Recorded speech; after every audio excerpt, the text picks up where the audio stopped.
I'm Sude. Today I will explain space-time as much as I can. We have all heard about Newton and Einstein, right? I will show you their theories about space-time.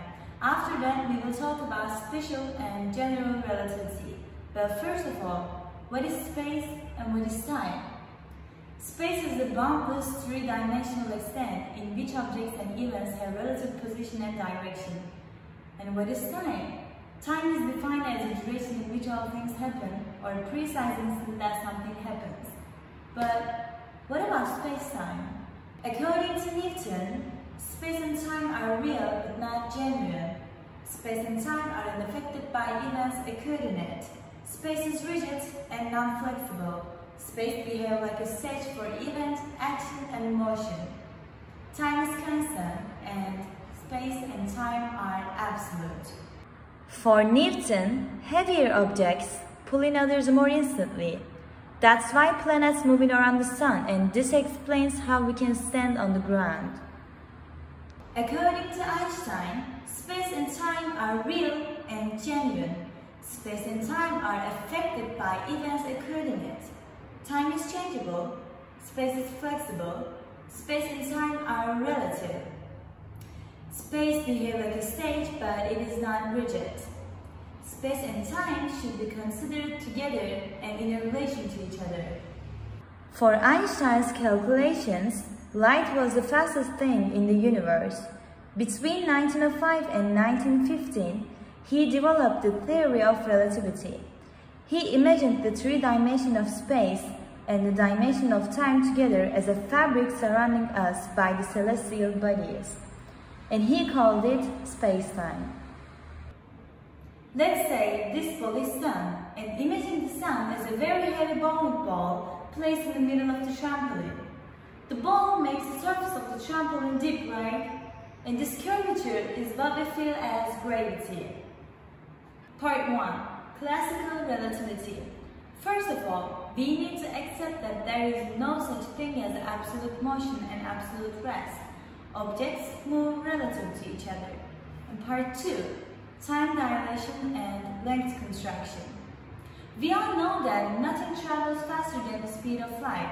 When the object is moving close to the speed of light, time slows for them and the object itself contracts. I would like to show you a short video about time dilation. The closer you travel to the speed of light, the slower time travels. According to the theory of relativity, if two identical twin babies were part of an experiment where one baby goes into a spaceship that blasts off at 99.99999% speed of light and the other baby stays on Earth, the babies would experience time in very different ways.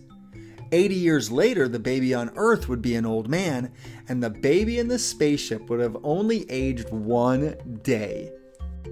As it turns out, we are moving faster.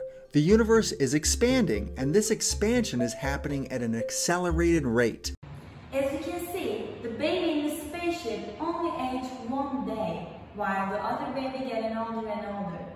Why? Because he was moving so close to the speed of light. That's why time slowed down for him. And basically, this is why we cannot travel back in time. And I would like to mention that your time is valuable, so please don't waste your time with worrying about things that don't matter at all. Part 3. Is time travel possible? Yes? No? Yes. But it's a one-way ticket. Stephen Hawking said, the best evidence we have that time travel into the past is not possible and never will be is that we have not been invaded by hordes of tourists from the future.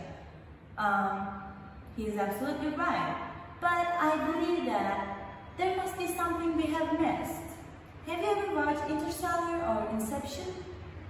The man who made those movies is not only a director, he is also a scientist who makes a lot of researching about physics. I want to show you a scene from Interstellar.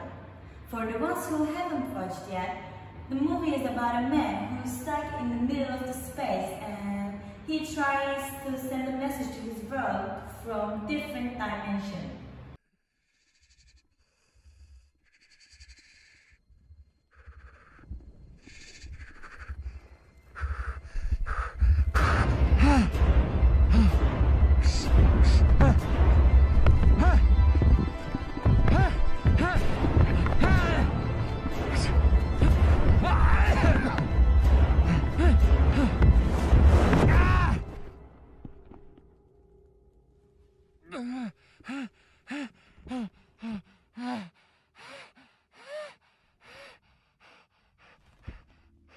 Bird! Bird!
No!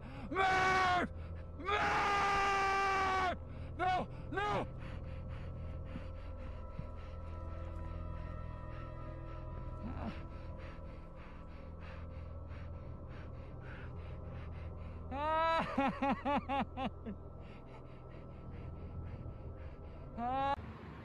Is it looks complicated? I think so, yes. Maybe even now, somebody is trying to send a message to us from the future or from space. Who knows? That was all. Thank you for listening.